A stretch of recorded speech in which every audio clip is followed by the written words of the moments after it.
I've been diagnosed with depression and anxiety. That's something that I've, carried for a long time now, for many years, and have tried to cope with that in various ways. And, on top of that, I've gone through a divorce, in the past couple of years, and I made a big change in moving and living on my own for the first time ever in my life. And I've had some pretty heavy ups and downs in relationships. I would cope in ways that didn't help me at all, and actually they would make things worse.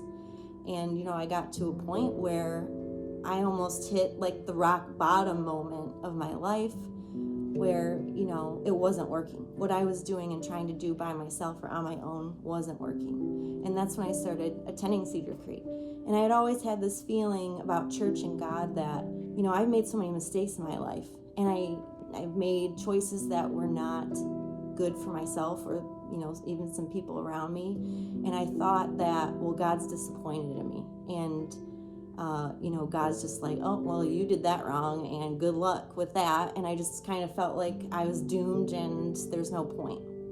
And when I started attending CedarCreek, I realized that is absolutely not the case. That's not the truth. That God loves us more than we can even imagine. And I remember a quote that Ben had said when I first started attending, that was, God sees what you've done, but he knows what you can become. And that was huge for me.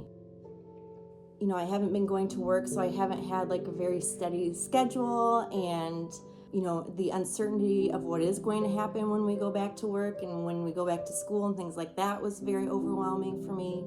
And on top of that, I've been going through some things in my personal life that have just been very, it's been a struggle. So there's a day recently when I just went on a really long bike ride, and then I decided to go to Olander Park.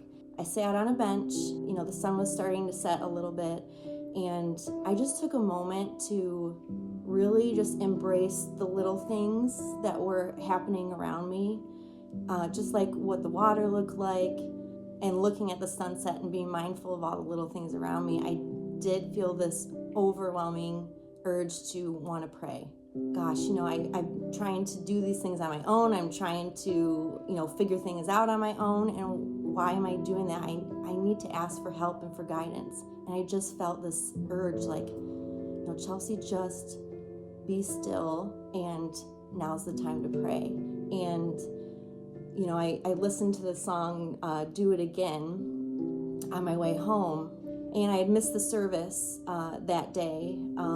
So I watched it online later at night.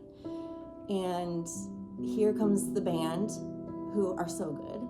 And they start playing Do It Again. And I'm like, I was absolutely floored by that. I felt so much while I was listening to it on the way home. And now here I am listening to church, and the band's playing the same song. And it's like, there's no coincidence there. That's God speaking to me. I felt, that he's listening and just kind of let me know, like, girl, I heard you.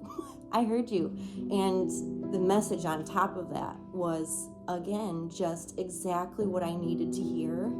And exactly. I felt once again like Ben and the message were speaking to my circumstances, and I just felt, gosh, it got emotional. I started crying, but it was like happy tears, happy crying. Just because I felt like I got an answer that I needed, or what I needed in that moment. And it was great. It was awesome. After that, just in July, actually, I decided to get baptized, which again, man, you tell me 2 years ago that I was going to get baptized, I would have called you crazy. Again, I always felt like, I don't know if I should belong or if I'm worthy of that. And then, in July, I was like, what am I waiting for? I was excited to do it. So I got baptized.